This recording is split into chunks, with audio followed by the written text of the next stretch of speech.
Good evening guys and welcome to the second episode of the Red Bull Leipzig save, The Ride on FM16, the beta. Okay, so in the first episode we showed you the team, met the players and we told you about what the plans are and what we expect for the season ahead. And now we've played pre-season, we've tinkered with tactics once in particular, what I'm going to show you in a second. We signed players, we've sold players, and we've played one game in the actual season. So first up, we're going to go to the tactics and I'm going to tell you what I did have and how I changed it. So right now, as you can see, I've set up 4-2-2-2, or a 4-2 centre midfielders, 2 wide men and 2 strikers. Now initially I had it a 4-1-2-2-1, I think I had. And after 2 pre-season games, I knew it wasn't quite there. It didn't quite tick. I didn't have enough up front, and the guy that I'm focusing on this save and kind of try to make him one of the world's best is Selke. And it didn't seem like he could handle being up front on his own against 2 poor quality sides. And the results in that game showed not only did we not get good results, which I'm about to show you, we really got outclassed by teams that are far, far worse than us. So I changed it up and it got a little bit better. So we're going with the 4-2-2-2. We're going with Halstenberg at left back as the complete wing back on support. On the opposite side is Tegel, exactly the same role. We've got Willie Orban. He looks a really good defender as a limited defender stopper, with Comper, the former Fiorentina player, playing as a central defender and covering him. For a 30-year-old centre back, he's actually got pretty decent pace at 14. We're going for the captain, Kaiser, as centre midfielder as the advanced playmaker on support. He is the guy that should make everything tick, the guy that we're going to look to take the game by the scruff of the neck and really control and dominate the central midfield area. Ilsanker, the ball winner, beside him. I really like to have a ball winner in my team. It's not often that I don't. You want somebody to do the donkey work, win the ball, lay it off. Kind of like the old work of Czech Coyote is my example of Newcastle. I know he's not very good, but that's the role that he has got, the job that he has got. On the left we've got Sabitzer. That's because Forsberg is currently injured for 10 days and he's due back very shortly. I had him on the bench for the first game of the season, didn't use him. On the right as the advanced playmaker is Bruno. He's a really good player, but I've never really used an advanced playmaker in centre midfield and on the wide, so we'll see how that works. But statistically and attribute wise, it seems that he could fit there. Up front as the defensive forward in his best role is Jurari, known as Yusuf Poulsen, but his middle name is Jurari, so that's what we're going to call him by. And the poacher beside him is Selke. So now we're going to have a look at the team instructions that I've got set for this team to play. The team instruction that we're going to employ here is a controlling style game. We are favourites for the league. We are expected to finish first in media terms, and the terms of the expectation from the board I set is minimum playoff. So what we're going with is a fluid team shape just now, but we will think of that if it's not right. We're going with a slightly higher tempo. We don't waste time. I don't see the point in it apart from when you're late on needing to get a win or a point or something vital for the league table. We'll play very wide because our game is going to be wide based. The fullbacks, the wingers, our play is going to come from that area. That's where we're going to create the assists hopefully, and we're really going to exploit the defence in the fullback areas and try to really win games by attacking a lot in that areas and get assists from there for the 2 strikers. The defensive line will play a little bit deeper because I like my central defenders to be able to pull a pass as well as sit deep enough to read the game. Prevent short goalkeeper distribution. That is basically, I don't want their opposition goalkeeper getting time on the ball. I want him closed down. I want him basically forced into making mistakes and giving away stupid passes. Creative freedom, I want them to be quite expressive because we've got a lot of flair players, particularly the 4 forward men, the 2 wide men and 2 strikers. So I want them to do something quite well with the ball and really let them be creative with it. The passing directness, we're going to retain possession because we are playing controlling. We should be controlling most games. I don't expect to lose that many, so we really want to dominate games from the off. Passing to space, that is really so from our wingers to get the ball out wide, passing to space, get them to run on it, and that takes us into the build-up of the passing. Clear ball to flanks, exploit the left flank and the right flank. Basically, just as explained earlier, I want to exploit that area of the pitch for my strength in the wingers, as well as focusing on the weakness possibly of the fullbacks of the opposite team. That's why we've also got the attacking on look for overlap. Run at defence as well, dribbling. That's really for my front 4 men. I want them to run at defence, put the pressure on the opposition defence. And freedom of movement, we've got roam from position. I don't want my players getting picked up and marked very easy. So that, guys, is the team instructions for this team, and we will have a look at a few other bits and bobs just now. So in terms of player instructions, I've not actually set that many as yet because I'm going to wait to see how the season opens up over the first few games and see what needs done via them. But with the goalkeeper, natural, I set up like this as I did in FM15 and previous. I always set the goalkeeper up like this. Short kicks and distribute quickly, and to the fullback with short passing basically. Because I'm playing a wide game, I want to get the ball out wide as quick as possible really. Catch the opposition out and run at the defence and dribble really going forward. And I play short passing because I don't like the goalkeeper punting it long. We get countered, we lose the ball basically. So my goalkeeper is also going to play less risky passes. I really just want them to get the ball, distribute to the fullback, no harm done, and that's the way I want my goalkeeper set up every time. So currently that's going to be Osman Hadzikic, who I brought in on loan, but I'll show you him in just a moment. That is really the only player instruction I've got. I think I've got one other player with instructions so far, but as the season progresses and we see what the players need to do, we will alter them more because I'm a stickler for detail and I really like using player instructions. So far in terms of set piece instructions, I've not actually tinkered with them yet, but I really am going to get stuck into that. It's something I've not looked at yet. It's probably the only thing I looked at yet, and it's something I really did try to master on FM15. But just a quick look at the set piece takers. If you look down at the throw-ins, my 4 fullbacks in terms of Anthony Young, George Teagley, Marcel Holstenberg and Lucas Klosterman, they've got 16, 15, 14 and 13 for throws. So that is something I really want to use. There's not often you'll get 4 fullbacks in the same squad with all 13 plus for long throws. So hopefully we will look to exploit that and do something and get some Rory Delap like rockets thrown into the box, and hopefully we can get some goals from that. But regarding set pieces, that's all I've really done so far, but I will definitely tinker with it and hopefully get back to you next episode when I can talk about that in depth.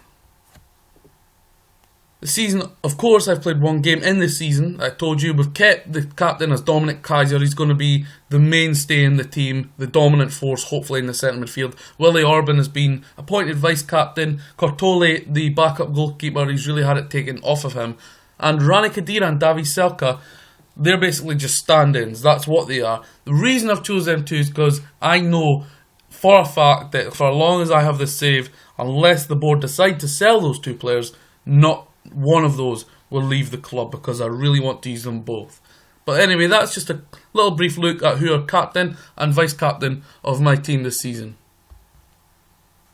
So next up we're going to talk about staff. Now in terms of bringing in my own, I've roughly only brought in about 5 members of my own staff so far. First up, Edwin Beaucamp the scout. Now he has got 13 for judging ability, 17 for judging potential, so that's pretty decent, and I'm pretty happy to have got him on board as a free agent. So pretty pleased with that. In his previous history, he has been assistant manager only, so from adapting to an assistant manager to a scout, he's got pretty good experience there. So that's the first member of staff I've brought in. The next one is former director of football at Bayern Munich and scout at Bayern Munich, as well as a player at Rangers in Scotland, is Christian Nerlinger, a free agent. I've brought him in as my director of football because my director of football actually got nabbed by a Bundesliga 1 team. So he looks pretty decent all round for the job, and I'm pretty happy to get him on a contract of £2,700 per week. So I'm pleased he's joined. So hopefully he can pick up some good signings for me. After 23 years at Bayern Munich, we managed to nab Gerd Müller as a coach and bring him to Leipzig. So I'm pretty happy with that. 69 years old, £2,000 per week, a first team coach.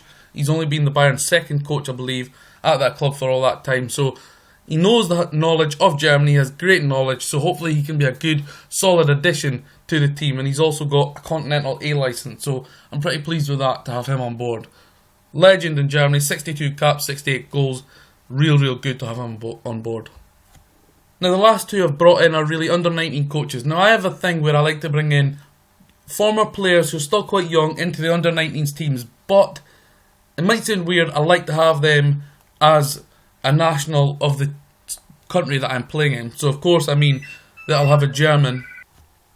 So of course, Hitzelsberger, former player in Germany, he knows Germany, born in Germany, also played in England, of course, so he has knowledge of there as well. So hopefully he could be decent. I don't expect too much from him, but he's an under-19s coach, and basically why not? I like to do it. I like to bring in former players of the national and to the club. He's not going to do any harm, but he's okay to have around. And the second one I brought into my under-19s coaching staff, Michael Ballack, the legend, 98 caps, 42 goals for Germany. That's phenomenal for a midfielder. £600 per week. His attributes are pretty terrible, to be fair, but why can't I bring him in? I mean, he's doing no harm. He's a legend. To be fair, if you're a real club, if you are Leipzig in real life, and you need an under-19 coach, and Michael Ballack is there on a free contract for £600 per week, why would you not take a man of that stature? So I brought in Michael Ballack, and that is the 5 staff I've brought in of my own so far. So I've brought in 3 players on the transfer so far, and the first one is on loan from my parent club, Red Bull Salzburg. It's Dimitri Oberlin. I used him a lot in my sporting save on FM15. He's really good. He's 17 years old. He's just moved to Salzburg, and he's quite versatile. He can play AMC. He can actually play wide, if I remember from last game, and a striker. So for a 17-year-old to come in, he'll be decent as backup. I'm pretty pleased to have him on board on a loan move from his parent club. The next one brought in on loan, as I couldn't get him on a permanent because they were not willing to budge really, is 19-year-old Osman Hadzikic. Now, I brought him in initially as cover to Peter Galacci, but I've decided to put him in goal for the second game of the season, which I'm about to play soon. He did come on as a sub in the first game of the season because Galacci got injured. And the reason I brought him in as backup is because I expected Cortoli to leave, but he hasn't yet left. So, I'm pretty pleased with him. 19-year-old, he looked pretty solid, and things can only get better for him, really. Finally, my only permanent deal of the window, 1.3 million on a contract of 3 years, which, if I get promoted, he extends that by 3 years, is Christopher Asia. And I know he's very popular in terms of FM15, but he's a player I never used. And to be honest, it's quite frightening how good his attributes are at the age of 17 at the start of the game. I'm giving him a wage of 13k, which is a lot for this second division Bundesliga, and for his age, to be honest. But he looks the real deal. He's learning and being tutored from Dominic Kaiser, the captain, so I'm pleased to have him on board. He takes a place on the bench, and really, he should be going on to world dominance and play at the very high standard. 1.3 million from start, pretty good bargain for this guy, who is ultimately a wonder kid on FM16. So players sold: Tim Sebastian to Sivasspor for 145k, and a bargain price for Ek Hispsiraspor of Turkey, Zolt Kalmar, 250k. He was going to play AMC, but I don't really play there, so I might as well let him go. But I did get a selling percentage fee for him. 395k brought in, 1.37 million spent. I think I've got about 1 million plus or so I can buy. I might look for a young player, such as the age of Asia, or maybe to hope to develop over the years. So just before we wrap this up, we'll have a quick look at the pre-season results, which were a mixed bag, and we'll show you the first game of the season. Okay, so here is the pre-season. We lost against Olympic very comfortably, to be honest. We lost 2-0 in that game. We also lost 1-0 against Chernomore before beating Dornbirn, I think it was 5-0. Then we went on to beat Weiner 5-2. Goals coming from Federico Palacios Martinez in that game and Davy Selka. We went and lost 3-1 to Liefering. We had a man sent off after 35 minutes before we took on St. Pauli. So the St. Pauli game is a game where we played against a team that last year on Football Manager were quite strong in this division, but this year they're expected to finish 14th in the league. So it was going to be a close game, but we ended up controlling it in terms of 15 shots to 6, 9 on target. They only had 1 on target, which of course was their goal. And we had 47% against their 53% of the possession. Now, Yusuf Yarari Poulsen, who of course did not have a pre-season, either did Lucas Klosterman. For some reason it said they were unavailable right the way through all pre-season until the very few days before the match. Now, I'm still puzzled as to why that is. So if there's any Leipzig fans or German football fans can tell me if in real life these two players were unavailable before the start of the season for whatever reason. It might have been they were at a competition for an international team or something, but it did not tell me. It just said they were unavailable. Anyway, so we won 2-1. Lennart Tai scored for them in the 23rd minute before, right after half-time, Jurari Poulsen. I keep saying Yusuf Poulsen. I'm going to call him Jurari because that's what he's known by, and that's what's on the back of his shirt, I believe. So Jurari scored right after half-time before scoring a header, I think it was, in the 74th minute. And basically, as soon as it hit the 80th minute, we parked the bus. You want to defend that. It's a great start to the season in a match I thought was going to be tough. And really, it's good 3 points away from home. So the start we have is pretty hard start. We've got Freiburg at home in the next game, which of course I haven't played yet. Then we've got St. Pauli again in the German Cup. So it's a good start to get a good win, 3 points away from home against St. Pauli. A game that I thought was going to be tough. It was tough, and we come out on top. So I'm pleased to get my very first match on Football Manager 2016 up and running with a win. So not that there's really anything to show you regarding the table. Some teams have played 2 games. I've played 1. I'm sitting first, of course. 1 win, 2 goals, 1 conceded. And that's basically it, guys. There's not a lot to show you after 1 game, of course. But I wanted to show you my tactics, my transfers, just before I start really getting into the season. It's only July 31st. Plenty of time to still bring in players, sell players, and tinker with things if I need to. Next up, Freiburg. Tough game. I reckon they will be up there in terms of competing for the title. So really right now we'll have a look and see where they are expected to finish. Second in the league. So that is going to be a very tough game at home to Freiburg. Of course, I know them through Papi Cisse, the club of sport Newcastle United. That is his former club. And basically that is it, guys. Of course, known as Rasenball Sport Leipzig, or Red Bull Leipzig to us. We are ready to get the season going. Pre-season was a mixed bag. Really, it got a bit better once we tinkered the tactics, and that is what pre-season's all about, guys. It's a new game to us. It's about tinkering tactics. It's about finding your feet. And I am buzzing. This game looked absolutely fantastic. They haven't missed a thing. Prozone is just so deep in tactical analysis, and it's just fantastic. To be honest, the analysis and the tactics of the things you want to know are so deep, you don't even know where to look sometimes, but it's incredible. What a job they have done on the game this year. Of course, in a month or two, it'll be same old story as every year. The winners like it, the losers don't. It's just the way it is. But the game is beautiful. I've been playing it since its birth in 2005. I did play a previous couple of Championship Managers. I did play LMN Manager. I've played FIFA. I've played a whole host of football games over the years. But this is the real deal. Incredible game. Hope you like the series. This is the second video. The next one will come to you soon, where I will be in another 6 or 7 games into the season. But I'm really excited about this save. I did plan this for a while. I did tell you it was going to be my beta save.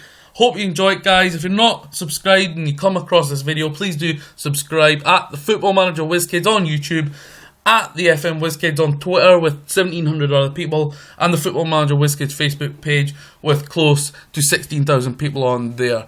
Do not forget, if you need graphics, these logos, the competition logos, the international badges and logos, the faces, the kits, everything you need, and there will be skins out pretty soon. I'm really sure of that. Check out my boy Paul and his partner in crime Ryan, and check out footballmanagercentral.com, a sports interactive affiliate. They've got great stuff over there. All your downloadable needs and great guides came out, including Prozone tips, Prozone key moments basically, and other things in general on there. So make sure you check them out as well at FM_Central on Twitter. Good bunch of guys over there, and look out for everybody's content on YouTube from FM Central, Stat Up, Fox in the Box, Completely Chaz, other people such as Second Yellow Card, Golden FM, all great lads, great YouTube contenters. Control Goddammit, got a great project going with YouTube FC. Loads of people getting content out at the minute with the new game, so make sure you check all them out. Thanks guys for watching.